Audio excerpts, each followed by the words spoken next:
The Fabulous 413 podcast is funded by the UMass Amherst School of Public Policy, offering in-person and online graduate programs in public policy and data analytics. Admissions now open at umass.edu/SPP. Welcome to the Fabulous 413. I'm Khalees Smith. And I'm Monty Belmonte. Later in the show, Live Music Friday with the dulcet tones and heartfelt songs of Liz Longley, who'll perform at the Button Ball Barn in South Egremont later tonight. We don't often say that about folks, but it's extra true in this case. She sings so sweet. She does. And we'll head up to the only store in Leverett to congratulate our wine friend Ken Washburn on the participation in 413 Day and taste two Italian varietals that are a little off the beaten path. But first, more books. Because we really like reading around here, you might have noticed. And tomorrow afternoon, the Berkshire Athenaeum is teaming up with community partners to make that love of books a community affair. Berkshire BookCon is a one-day, community-wide celebration of reading and writing designed to bring adults together around a shared love of books in the Berkshires. The event will feature creative contests, opportunities for readers and writers to connect, and a community read featuring the book Rules for Ghosting by local author Shelley J. Shore. And it is completely free to attend to boot. Here to talk with us about Berkshire BookCon are Tom Jorgensen and Caroline Villarreal, Adult Services Librarians at the Berkshire Athenaeum. Thank you so much for joining us. Thank you for having us. Thank you for the invitation. We were at the Berkshire Athenaeum a couple months ago, and we got a beautiful tour of the place and got to see the Herman Melville Moby Dick room, which was really cool. But Tom, you're talking to us from the Athenaeum in something that I think is fun, and we can see it here on our conversation, but the listeners can't. It looks like you're in a fancy recording studio, but you're still in the library. It looks super fancy. I'm in one of our private study rooms. We have two of these. They're called whisper rooms, but they're a really good place to take a meeting, get some private, quiet space to study or work or do an interview. Yeah. Like this one.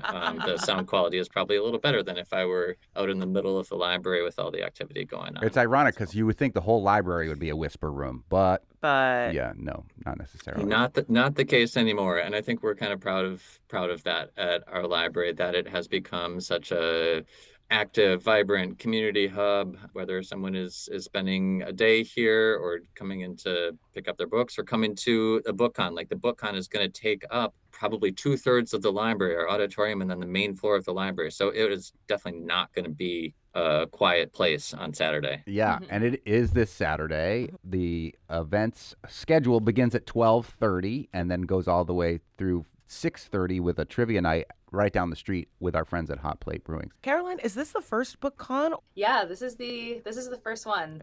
We're I think as we've been marketing it, we keep using the word inaugural to kind of hit home that this is the first one. That's and correct, we're really because excited first to bring it to this community. First annual doesn't technically count, so inaugural is a great way to say it. Yes. Why do a convention at the library? Well, I think that Tom and I are both adult services librarians, so we speak to a lot of adults in the community. And I think a trend we were picking up on in all of our conversations was a desire for community as well as naturally a love of books. And so in hearing that repeatedly, we started discussing what could we provide to our adult community members that they might enjoy.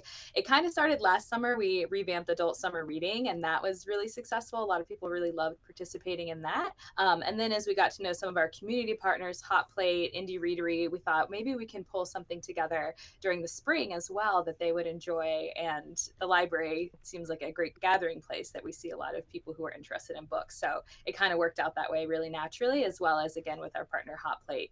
Mike, who is one of the managers and co-founders there, is a writer. And so he was excited to help contribute to something that would lift up local talent and bring people together around the shared love of books and reading and writing. And just as an aside, Hot Plate has its own reading club. Oh, I didn't know that. Yeah, they pick a book every month and then get together at the brewery and talk about it. And they also have silent reading nights. They're really, really up on just general literacy and encouraging the community to read in community space. Sarah Rial and Caroline Villarreal really into reading, both really, of them. Really? And there is a social hour happening at Hot Play at 4 on Saturday, and then the trivia night, as I mentioned before. Tom, can you tell us about the book that the community read is focused around, Rules for Ghosting by local author Shelley J. Shore? Yeah, so We chose this book in part and primarily because of the author's locality to Pittsfield. The author lives in Pittsfield, has written this quite successful book that we've talked with many people in advance of even choosing this book. I have some friends on Goodreads who've read it, and then our friends over at Indie Readery and Records, the new bookstore in Pittsfield. They knew the author and had read the book already and said, hey, we think this could be a really good fit for our community read at Berkshire Book Con. And in addition to just the locality of the author and the focus on having a local Berkshire-based book, it's one of those books that has something for everyone. It has romance. It has some supernatural. It has this family drama. It has this really thorough exploration of identity and family and belonging. And in some ways, it's really accessible. This was one of the things that I liked the most about the book was the really approachable tone for talking about some complex or heavy themes. The tone was approachable and funny, and banter between characters was like just really easy to breeze through when you're reading before bed. Every time I picked it up, it felt like I was picking up some characters that I had like really gotten to know well. And so between all of that, between these kind of deep themes, but also like the lighthearted tone, I think we'll really have a lot to talk about. We're excited to have the author here on Saturday. The book is described, Rules for Ghosting by Shelley J. Shore.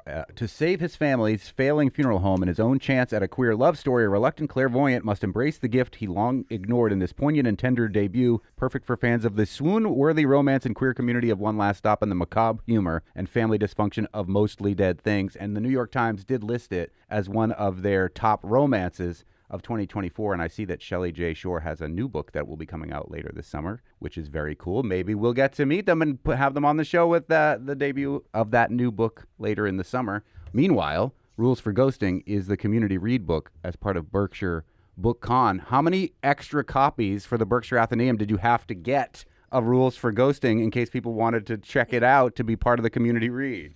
We already had one copy, and we purchased 10 copies more in print, and then plus a few digital ebooks and audiobooks through the Libby app, and they were all checked out, which was really fun to see the like community excitement around it and how word is spread through different just word of mouth through book clubs and individual to individual. I've talked to a few book clubs who are reading this book together totally unprompted. Like we have a book club here at the library that's reading the book separate from Berkshire Book Con, but then there's also all these other book groups in the community that are reading it together. And so it was awesome to see that because it's exactly what we hoped for in this community read, that people would start to read this book together and have conversations about it. So really worked out well. Now I'm going to check it out from Libby, which is the app on my phone that I live and die by doing my audiobooks back and forth. Oh my God, you listen to audiobooks like a monster. I do them at 2 times speed, and it makes people insane when they come in my car for the first time. Yes.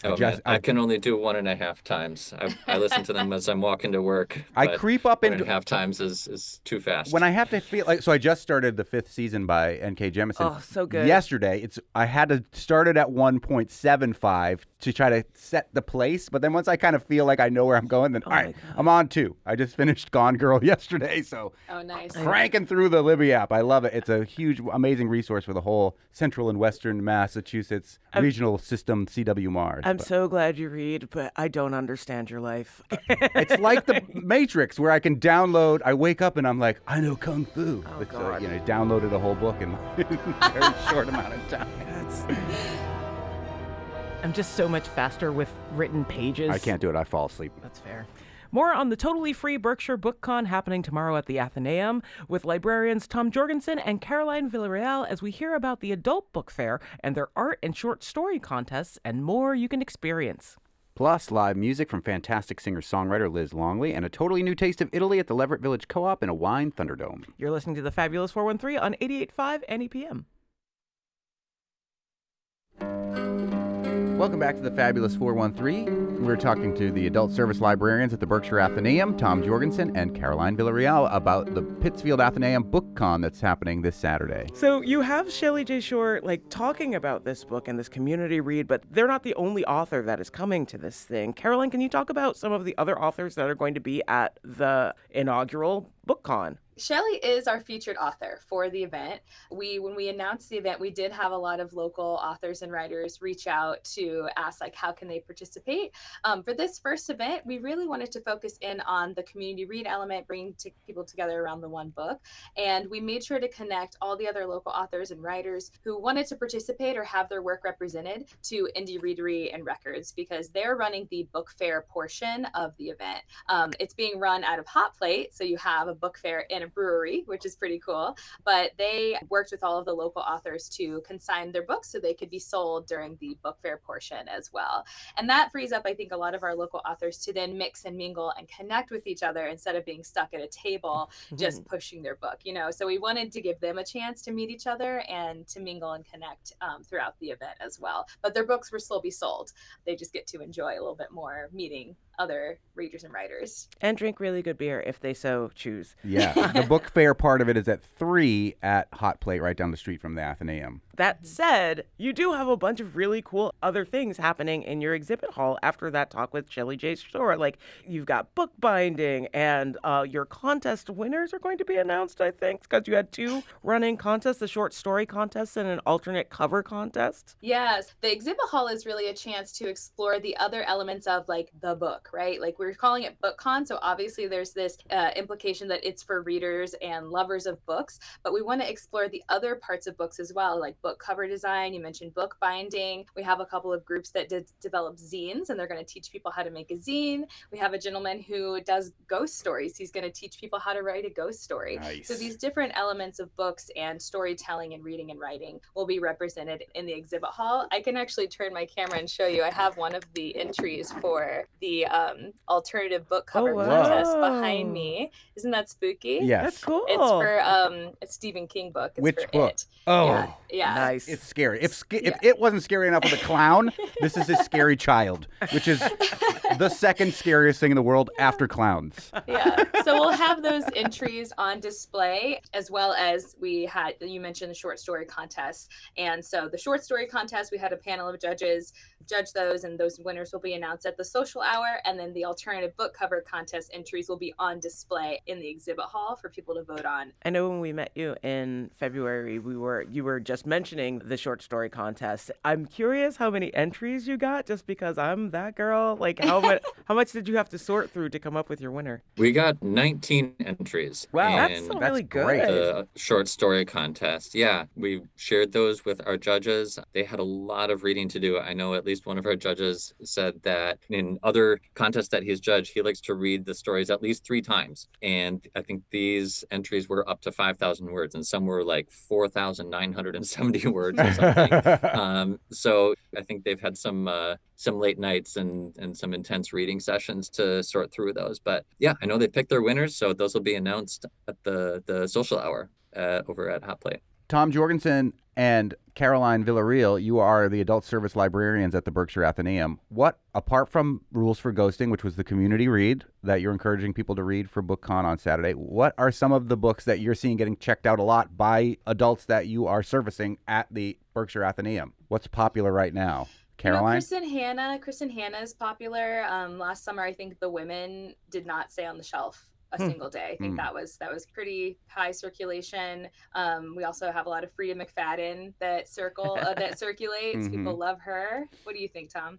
I hear a lot of people asking for The Correspondent. I believe the author on that is Virginia Evans. I don't know much about it, but apparently I should, because there are so many people requesting it. I often try to make a habit of reading the popular things just so I know, even if it's not my style of book, I try to read a little bit of it just so I know what the buzz is about. Yeah. So yeah, I guess that's one I need to check out because I know there's a lot of people requesting that one. Yeah. There's also, you guys probably have heard of like romantasy. So there's fantasy and romance books are very popular right now. So Yes. anytime a new romantasy comes out by Sarah J. Maas or in that genre, you'll see that circulating. And just like romance books too, I think are having a big moment. That's like not a genre that I read that much, but we have a lot of like little heart stickers on the shelf if you go and browse through right now. It's a popular genre. That's how you know not a picture of Fabio on the cover? No.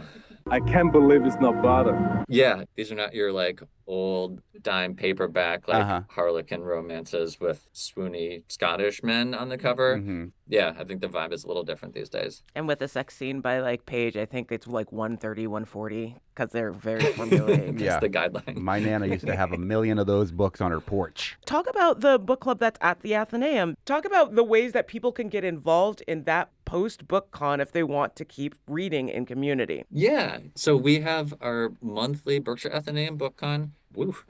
Our monthly Berkshire Athenaeum Book Club. We don't have a monthly book con. That would be a lot. That's a We lot have of a work. book club that meets every month. Usually it's the fourth Monday of every month in the evening from 6 to 7 p.m. Short and sweet meeting. And it's here at the library. So it's not one of those book clubs that's just like read a book and drink some wine together. As fun as that would be, this is one where people actually read the book and they enjoy talking about it. You know, some people were English majors. Some people are just like enthusiastic readers. They tend to read books that are written by women and people of color and pull things, genres, books, authors out of the woodwork that might not meet like the mainstream attention. And so it can be a really good way to explore a book that you might never have picked up. There was one book club meeting that I went to where we read a book called Say Hello to My Little Friend. And like a lot of us recognize that line from Scarface, right? And it's actually set in Miami. It's this like really kind of dark comedic story where like Pitbull features heavily and Miami Cuban culture features heavily. And I never would have picked it up myself, but it was really good. It was entertaining. It was funny. And we had a lot to talk about in the book club. I'm going to put that one on my list too now. As the mayor of Holyoke loves to call me Mr. Worldwide every time he sees me, I do look a little bit like Pitbull. In that you're both bald? Yeah, there's more to it. That's one of the only ones that I'll accept. Like, I don't look like every bald man, but I do look a little like Pitbull. Anyway, Berkshire... Take it as a compliment. I try to. Berkshire Book Con, a one-day community-wide celebration of reading and writing, and that one day is this Saturday. There is a whole spate of events that will go throughout the course of the day at the Berkshire Athenaeum and at Hot Plate right down the street from the Berkshire Athenaeum. And we've been talking to two of the organizers of Berkshire Book Con, two adult service librarians at the Athenaeum, Tom Jorgensen and Caroline Villarreal. Good luck in your inaugural event this Saturday. Thank you. Oh, thanks so much. Yeah, we can't wait.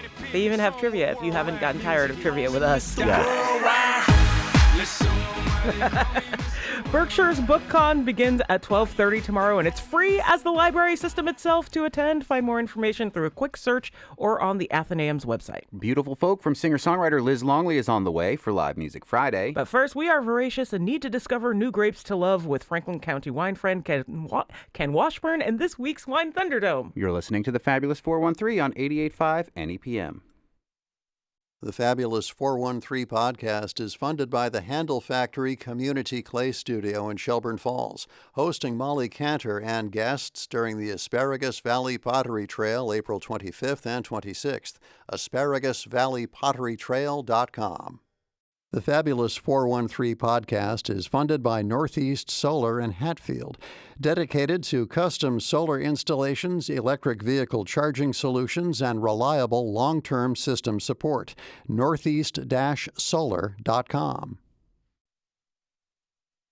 The Wine Thunderdome has returned to the only store in Leverett, Massachusetts, the Leverett Village Co-op, and we are with our Franklin County wine friend, Level 2 sommelier, and the general manager here, who is now quiz superstar from our 413 Day celebration this past Monday, which you'll be able to hear again tomorrow, right? What time is that happening? It is happening at 1 p.m. tomorrow. So if you missed the Lieutenant Governor and acclaimed birding expert David Sibley and our friend Ken doing a quiz for 413 Day, you get a chance to hear it again tomorrow. No shade to our other contestants rounds, but I just want to say that each of the wine people that we drink with won their rounds, basically. Yeah, they did. Yes. We intentionally kept you out of the David Sibley round because usually we end up talking a little bit about wine here and a lot about birds. I would have destroyed that round. Ken meeting David Sibley, what was that like? It was awesome. Yeah. Super nice guy. Turns out he likes wine. He's a wine guy. You should go birding with him and bring him to a Wine Thunderdome here. And if I'm not invited, I know where you live, Monty. Invited? You'll be invited. Super nice guy. Very soothing voice on re-listen. In fact, my fiance was like, wow, loved listening to that. Yeah, he's super chill.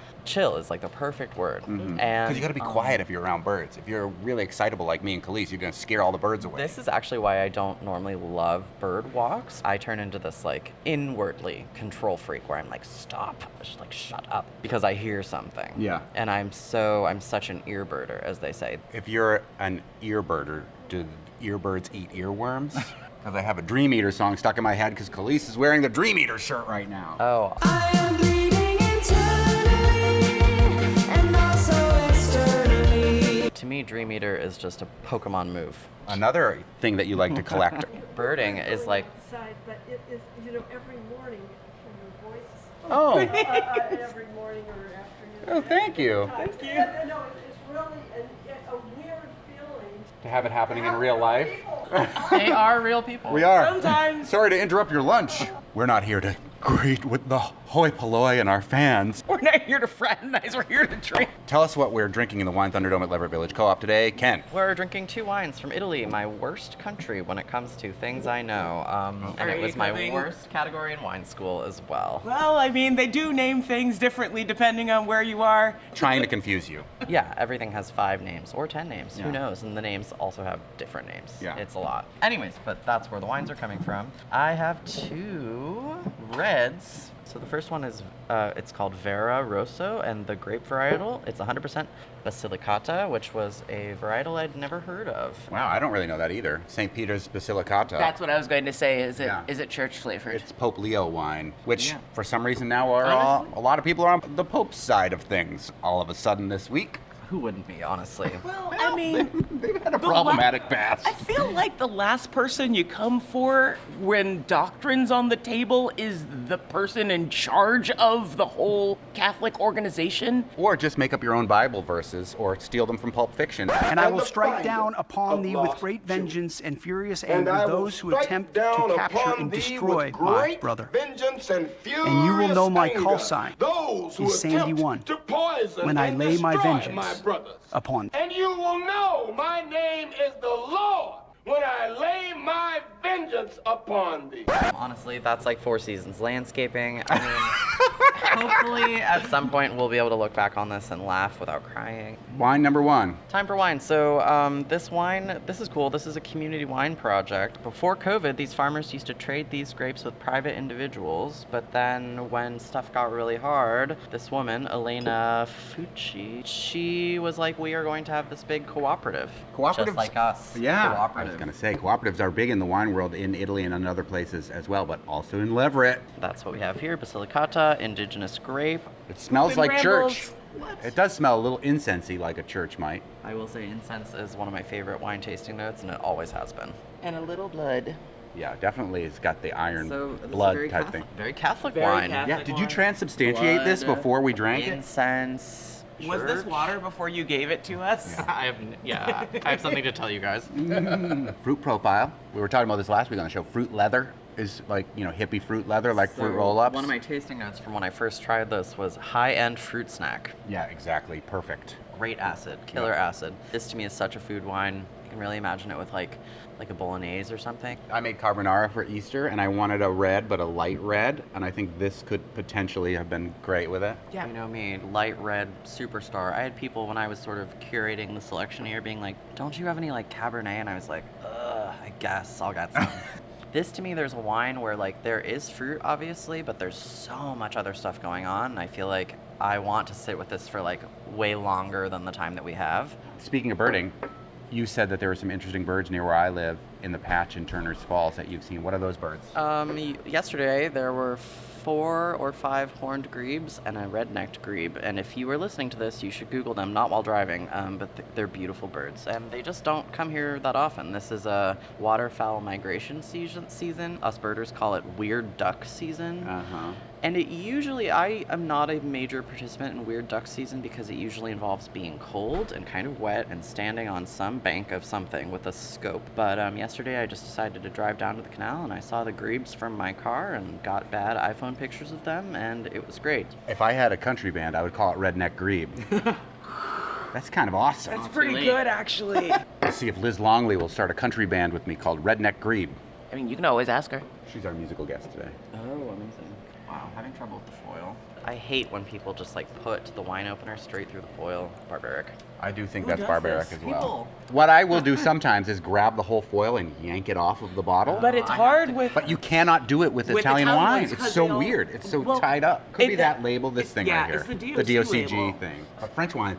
I almost If you had, euphemized what you should do to that, and I won't. If you had to choose between French wine and Italian wine, what would you choose? Forever? Yeah, forever. French. I'm a traitor to my race. I don't have to answer, by the way. It's just for you guys. Are those my only options? Yeah. I don't know. If you had asked me on the beginning of this whole journey, I would have said French, no question. But I have really come around to a lot of Italian wines in a way that I did not expect to. I'll quote Winston Churchill during World War II. Oh, yeah? We fight not just for France, but for champagne. All right, are we ready? What's wine number 2 in the Wine Thunderdome with Ken Washburn, Level 2 Sommelier at the Leverett Village Co-op, the only store in Leverett, Massachusetts. The only store in Massachusetts. We have the Tenuta San Tome Piave Raboso. What year is this? 2018. What were you doing in 2018? In 2018, I think I'd just gotten the first advance from my children's book.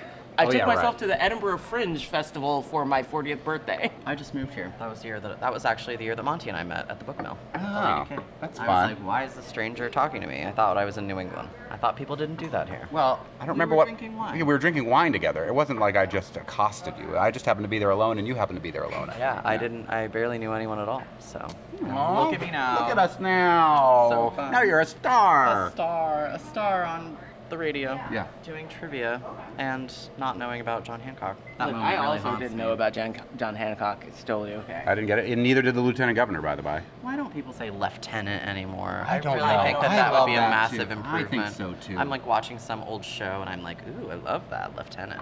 We should start calling her the lieutenant governor. Yeah. Because it's Western Mass, the left part of the state. Yes. We're going to do it. Wow, look at how Italian this looks in the glass. It looks ruddy.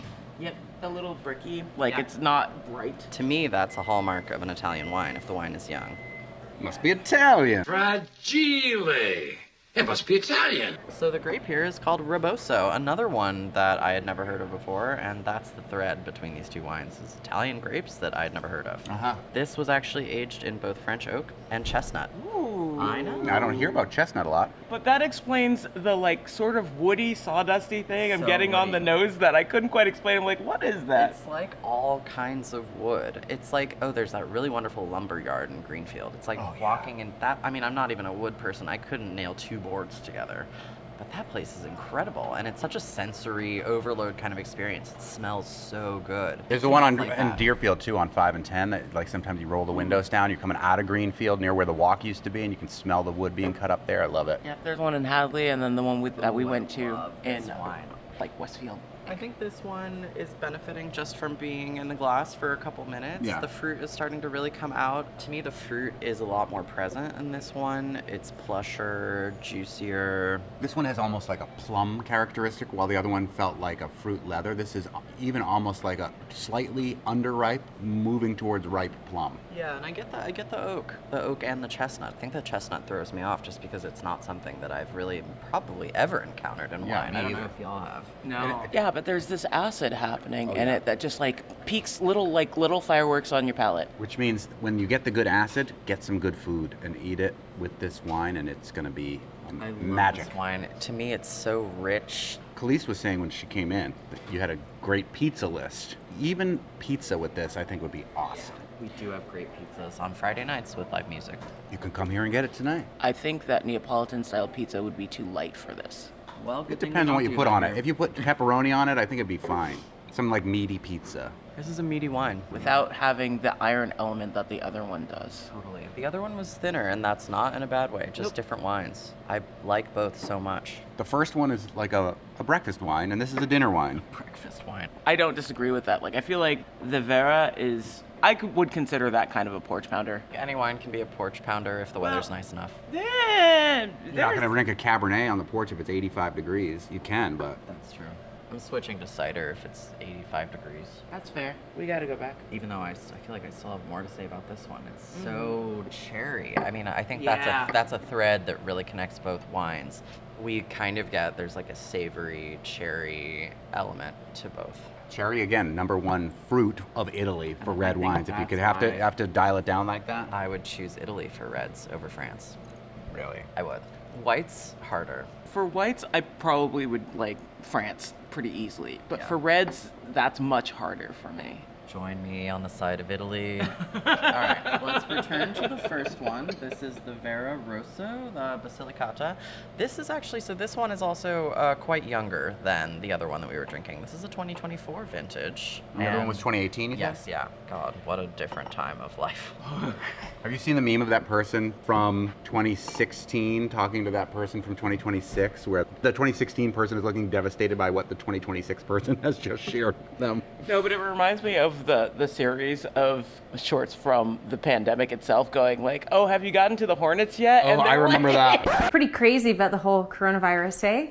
Is what? Is that not top of mind? Have you had the murder hornets yet? Huh. Murder hornets? That's not a real thing.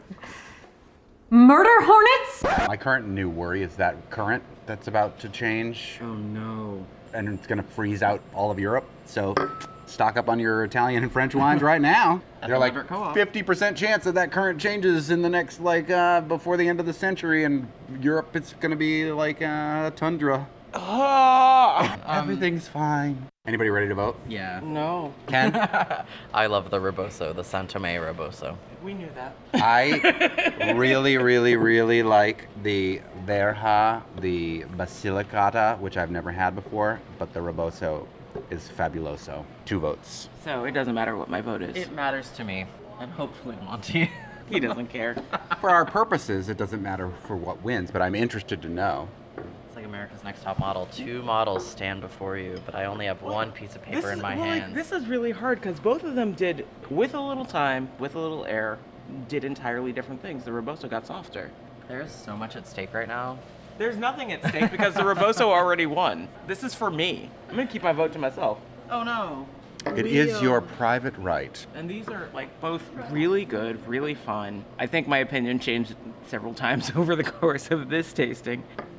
Ken Washburn, Leverett Village. I don't have to Khalees vote. is not going to vote. It's really? clear. Abstaining. What about rules? We've already won. You know, it happens in Congress all the time. People are vote present. Oh my god. Well, I'll text you in 3 days and see what you say. What's happening tonight here at the Leverett Village Co-op, Ken? We are having our Friday pizza night. So tonight we have a local band, Ukes for Ukraine, is playing. We just had Yahudi, a Ukrainian band from Ukraine, in the show yesterday. So these people are not from Ukraine, but we have a little tip jar for the band, and so far they've donated $8,000 to folks in Ukraine. I know, yeah. Music is great. I actually first heard them playing at the Black Sheep in Amherst, and I was like, wow, please come to the co-op. And we also have pizza nights, so we make a bunch of pizzas every Friday night. Our cook, Stella, our pizza cook, she's incredible. She comes up with super creative specials. They're delicious. The crust that we use is from Berkshire Mountain Bakery out in Houstonic. We know them. Yep. And it's a super fun time. In a couple weeks, hopefully, it's raining right now, but hopefully we'll have the patio open, and that's when things get really fun. So every Friday, music starts at 6 p.m., pizza until we close at 8. And frankly, this Reboso is gonna go great with that pizza. I don't know if it'll be open here, but if you happened to have this with one of the pizzas, you could buy it here and take a pizza home. Yes. Our license means that you can't open it here, but you can certainly take it home, and we do a brisk takeout business with our pizzas. And if you missed Ken as part of the 413-day quiz show that we did with the Lieutenant Governor and David Sibley, ornithologist, you will be able to hear that once again via podcast at your leisure or tomorrow on 88.5 at 1 o'clock. And that was really fun. Thanks for inviting me. Our wine purveyors are very smart, it turns out. And I still refuse to make a choice. And a real-time correction from our wine snob friend Q, Michael Quinlan from David Milligan Selections and Ruby Wines. Basilicata is not the name of the grape. It is the name of the place. Alianico is the name of the grape, which is a grape that I have had. Oh, well, that's fine. Yeah. See, Italy is confusing, and that's how that whole segment started. Italy's just confusing. Either bottle, however, would go great with the songs of Liz Longley, who joins us next for Live Music Friday, just ahead of her show tonight at the Button Ball Barn in South Egremont. Facts. You're listening to the Fabulous 413 on 88.5 NEPM. Where's the camera? They're all here, around here. Yeah. Amazing. We like to say that the people, this is true, the people who did the Kardashians podcast studio came and did this studio like as their next project. So we're all Kardashians. Yeah, you are. Oh, God, that's a horrifying prospect. We want our guests to feel comfortable. Can I be Caitlyn Jenner?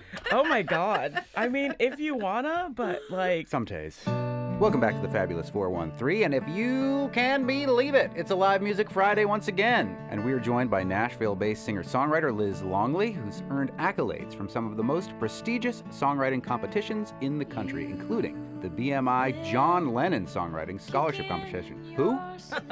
The Berklee College of Music grad made music industry headlines when her devoted fan base raised over $150,000 to help her purchase the rights to and independently release her album Funeral for My Past. Longley became the number 4 most funded solo female musician in Kickstarter history, a story covered by Billboard magazine. She's been celebrated for her honesty and emotional range, winning praise from Newsweek, Billboard, and No Depression. Her new work continues that trajectory, exploring the shifting dynamics of love, family, and identity with vulnerability and grace. She'll be bringing this new music along with fan favorites to the Button Ball Barn in South Egremont tonight, Friday, April 17th. Thank you so much for joining us for Live Music Friday, Liz Longley. Thank you so much for having me. It's so good to be here on a Friday afternoon. Yeah, let's start out with a song. Sure.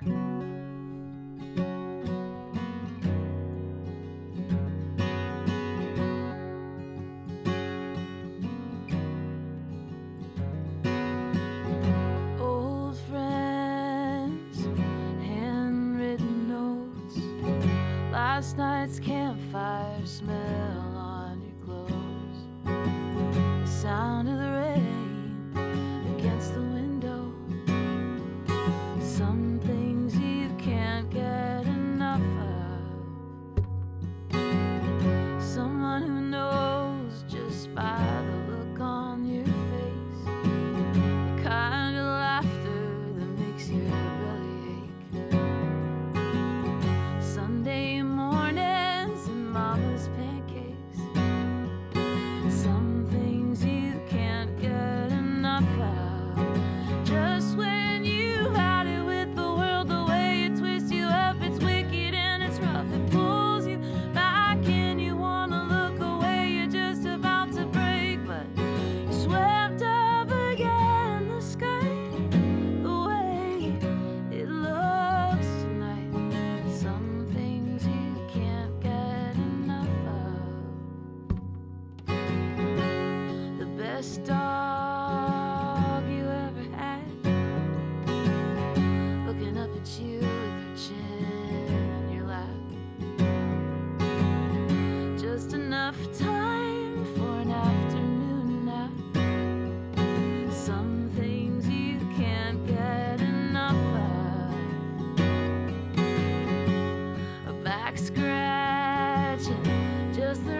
Longley, live here in the fabulous 413 for Live Music Friday, playing at the Button Ball Barn in South Egremont tonight, April 17th. That was lovely. It really is lovely.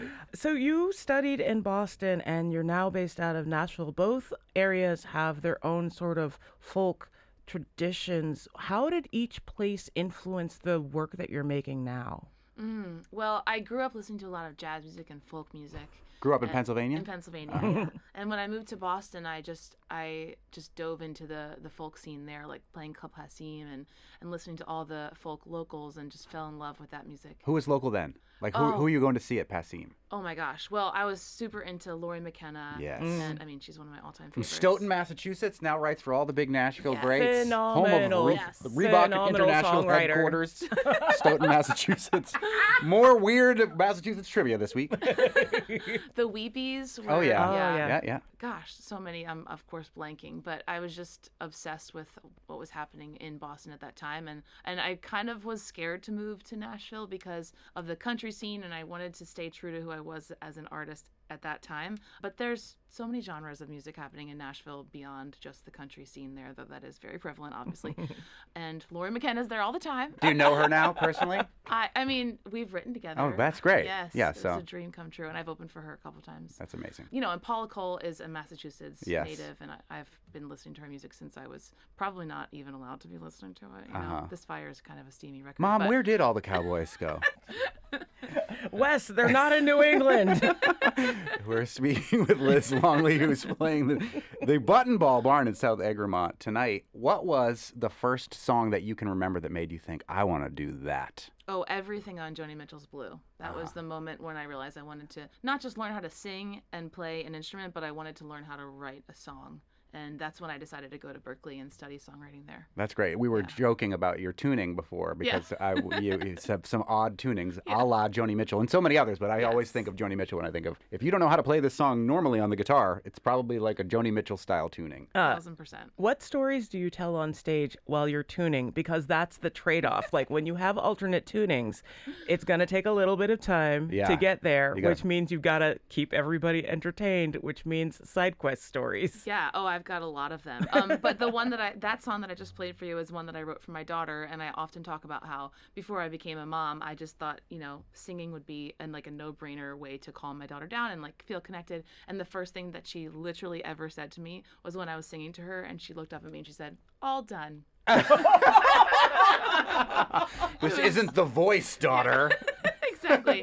So I thought maybe I traumatized her by playing guitar in her head for 9 months while I toured pregnant. And but my favorite thing is that she really became a music lover when she heard Miley Cyrus's Wrecking Ball. Yeah. But she thought that the lyrics were, I don't know if it's appropriate to say, but she, instead of saying all I wanted was to break your walls, she thought it was something different as she jumped into her ball pit. Yes. And it was just the best. I think it should be sung like that. It's probably what Miley Cyrus meant anyway. I like her changes. I do too. So that's the kind of story that I would tell on stage. We mentioned that Kickstarter was a big part of the release of one of your albums. Talk about that direct fan connection. This is a thing that is new to the 21st century, I feel like. Before, you had to go to shows to get somebody's album to really interact with them. And now there's Patreon, there's Kickstarter, there's a lot of ways to directly connect with the folks who connect with your music that aren't necessarily at shows. I was in a tough situation where I got dropped from my record label after making this album, and I was very attached to it, and the only way that I was going to be able to release it was to buy it back from the label. And I told my story on Kickstarter, and 1,300 incredible music supporters who I've met along the way at shows. I always hang out at the merch table afterwards. I shake everybody's hand, and I come to feel like these people that come to my shows are my friends, and they really showed up for me like a friend. And I've been making music independently ever since. So it at first felt like a very low moment in my career, and now it's one of the coolest things that's ever happened to me. And then I launched a Patreon, and that's been a really cool community. I share every song I've ever written before it comes out, and they help me decide what merch to print, and it's just a really cool group of people. Liz Longley is playing at the Button Ball Barn in South Egremont tonight, Friday, April 17th, and she is playing for us here at Live Music Friday in the fabulous 413. Can we hear another song? Sure, absolutely. I'll play another one from my new record.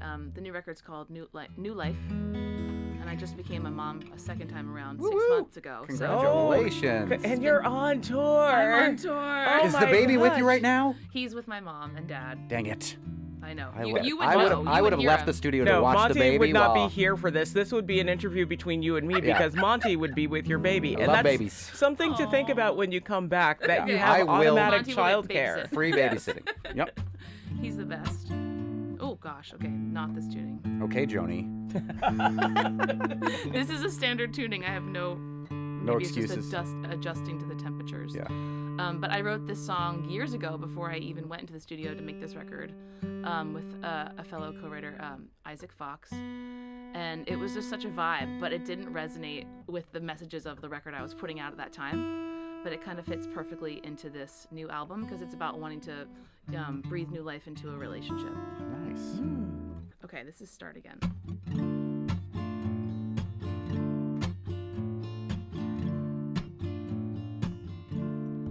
Late in September,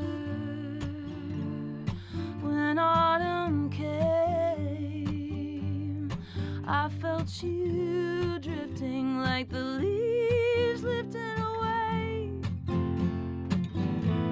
And as it grew colder,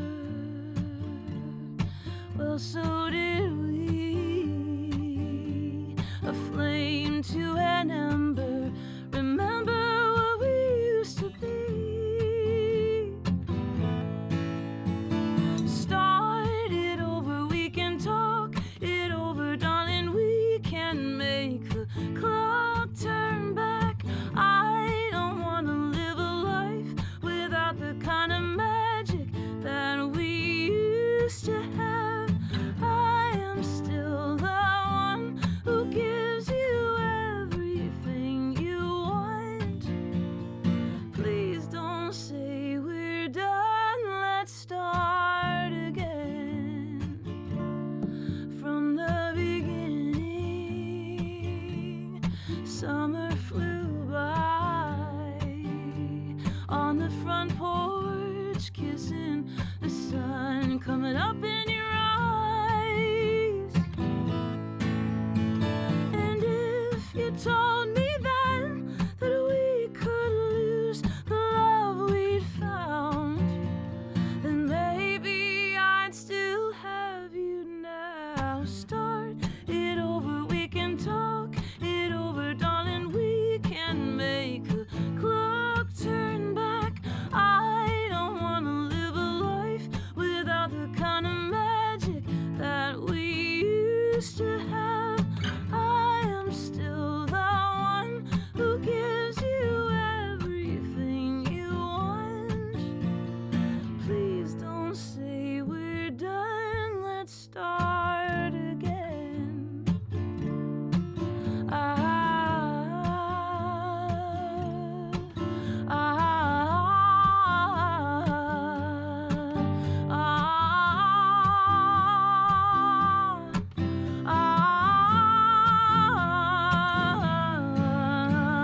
Start it over, we can talk it over, darling. We can make the clock turn back. I don't wanna live a life without the kind of magic that we used to have. I am still the one who gives you everything you want. Please don't say we're done. Let's start again. Amazing. So good. Liz Longley performing live here in the fabulous 413. I was listening to your music on the way in today and heard that song, and now it's great to hear it live because when I was listening to it then and now, I'm like, this should be a James Bond theme song. Oh my gosh, that's my dream. Or like it's in the Quentin Tarantino soundtrack. That's literally Put that exactly what I back always into want the to put onto the universe.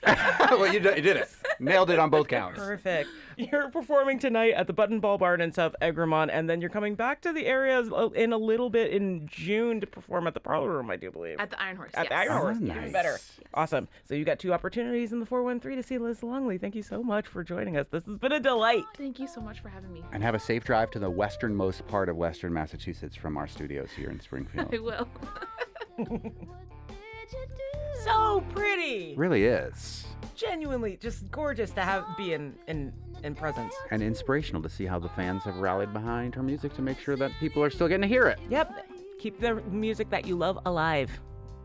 Go see some live music perhaps this weekend, or there is another opportunity to support a local family who lost their child 17 months ago. It's the Jassity Foundation. It's happening at the Northampton Elks tomorrow, Saturday, April 18th. We don't always get to cover all the stories that we would like to, so quick shameless plug for that good cause. And the Jassity Foundation, Northampton Elks, tomorrow, Saturday, April 18th at 3. There were so many things happening this week. Yes, indeed. And again, there'll be our regular Fabulous 413 weekend show tomorrow, and then an opportunity to listen to the 413-day quiz show with the Lieutenant Governor. That's what we're going to call it from now on. We're leaning in. And David Sibley, the birder, who's featured in the Greenfield Recorder today. So find out if you can know more about Western Mass than we do, because we did okay. We did okay. We did okay. But next week on the Fabulous 413, we'll look at local ties to workers' co-ops at the David Ruggles Center. A sneak peek at the 5th Annual East Hampton Film Festival. A preview of the many rainbow shades of and activities of Hampshire Pride. Exploring the imminent demise of the Strathmore Building in Turner's Falls. Live music with Richard Paris Scott and connections to the Dalai Lama and more. I'm Monty Belmonte. I'm Clee Smith. Talk to you next week on the Fabulous 413.